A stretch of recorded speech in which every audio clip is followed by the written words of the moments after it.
I'm going to show you how to use auto assemblies and live edit assemblies in Profile Builder 4 for SketchUp.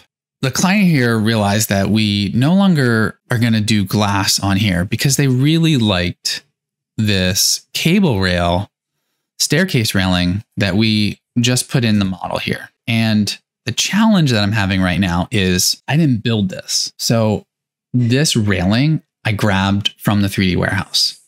So now I need to make it my own. And an easy way to do that is to use assemblies. So previous to assemblies, I would probably take each piece and move and copy it for the new railing. Let me show you a different way that you can approach creating these assemblies in Profile Builder 4. First thing I'm going to do is I'm just going to select that piece and I'm going to copy it. And I'm going to close out because with auto assemblies, I need to be close and define everything from the origin point in SketchUp. So I need to go from here. And I'm going to draw just a basic ground, kind of bring that in the model, and I'm going to paste my object. And you can see sort of first challenge is wasn't kind of created nicely, or the axis was sort of flipped. So I'm going to rotate it. And then I'm going to position it relative to where I want it in place here. So I'm going to bring it down 8 inches and I'll bring it over maybe 1 inch or 2 inches. The benefit of auto assemblies is you don't have to build and understand all the spacing requirements and setback requirements and up and down sort of offsets, right? This here is what would take a lot of time. So when I've created setbacks, I usually kind of mess up a lot of what I need to put here. And I'm just kind of guessing, right? So this takes the guesswork out. You're defining it in SketchUp versus in the dialog. So I'll take this one, and before I do anything, I just need to make sure it's a component. And you can see right now, it's not. So that's kind of not good habit, right? This was from the warehouse. So you can see you get what you get. And I'm going to convert this to a component, and I'll call this component the post. And ideally, if I made this myself, I would worry and set more of where the inserting point of that is. And I'd set the red to be along this way, but I'm going to ignore that. And the reason is I don't have to worry about that in auto assembly. It's going to figure that out. So I'll click create. I'll move and copy this over 48 inches because that's my span that I can do. And then I need to create 2 profiles. One is going to be 4.5 by 1.5 inches. And the other is going to be a circle that is 0.125 and it is 8-sided, so 8S.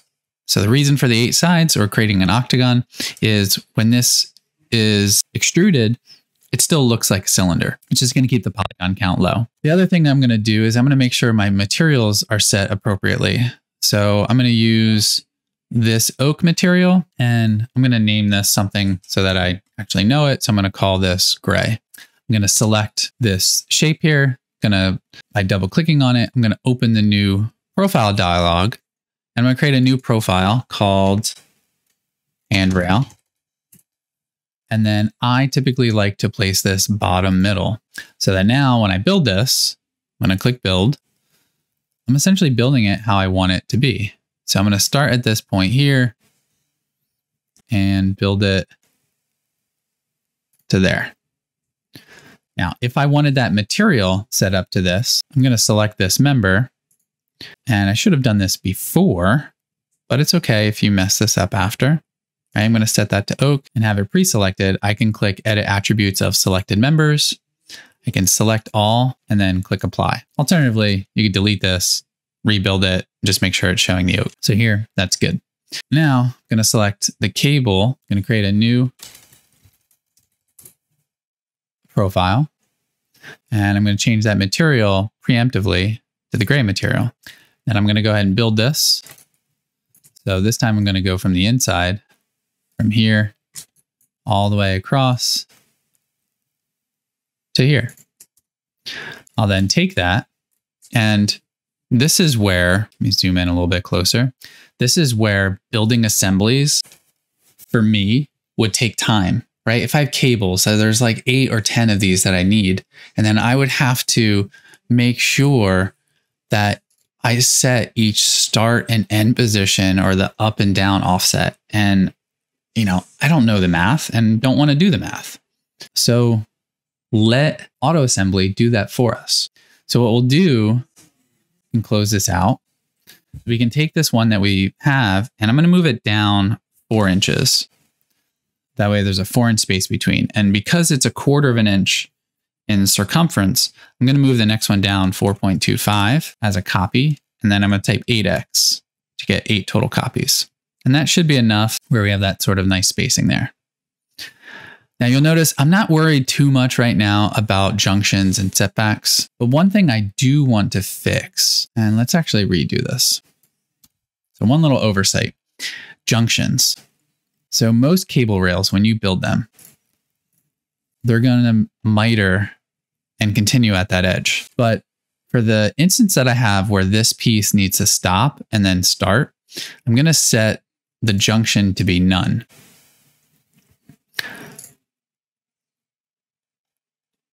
So I got that first one, and I wanted to set that correct on that first one. And then I'll copy that down. And I think that's 8x. Okay, now we're good. Because you'll see as we go to build that then, it's going to build it as 2 separate pieces. And I want that. You'll see why in a little bit.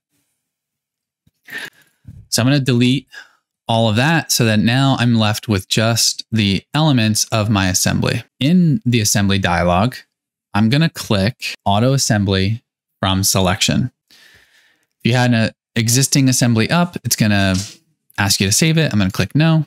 And now it's built our assembly. So phase 2 of this is testing this out, right? What's it now going to look like in our model? So when I click build assembly and begin to build this, you're going to see it start to generate, right? So I'm going to click to kind of build that and then press escape.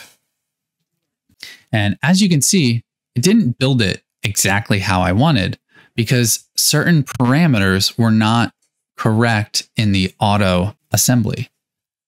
And what I typically would do previously is I would come in and sort of set whatever element that I need.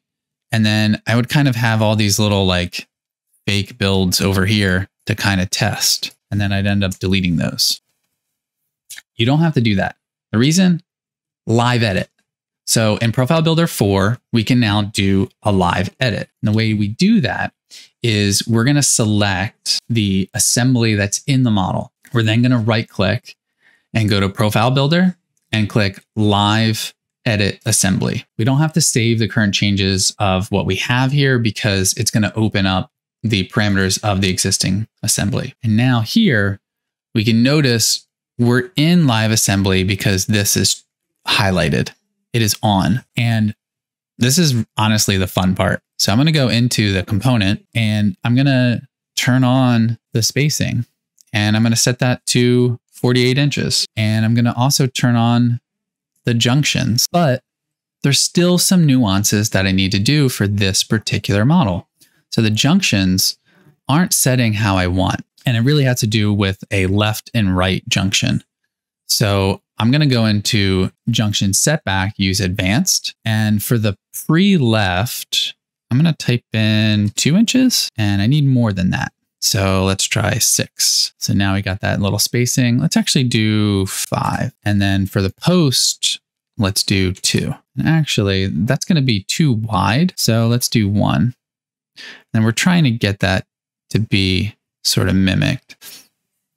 And this is where if I had more control and defined the parameters of this, it would show up a little bit better. I want to get this just a little bit tighter. So I'm going to do 4.5 and I'll do 0.5 because I want to make sure that there's not more than 4 inches between each piece. And right now I'm exactly at 4. So that's good. Now, other things that I can modify while I'm in this live edit are the end setbacks, right? So I could set now the component end setback is 3 inches.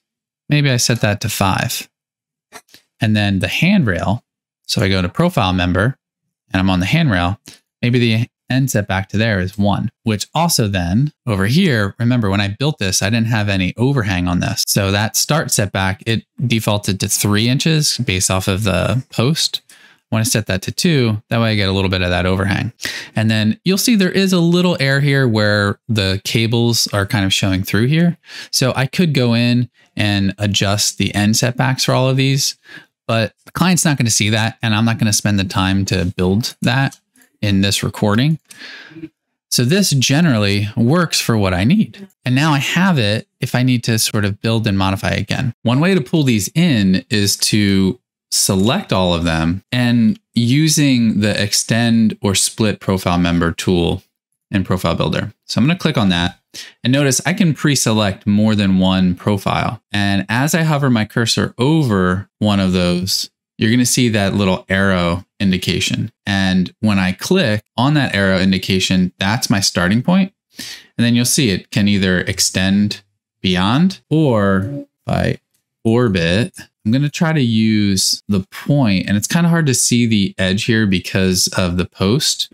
But if I infer to this point here, it will set that once I click. So I'm going to go ahead and click. So now that brings all of those profiles back to that point.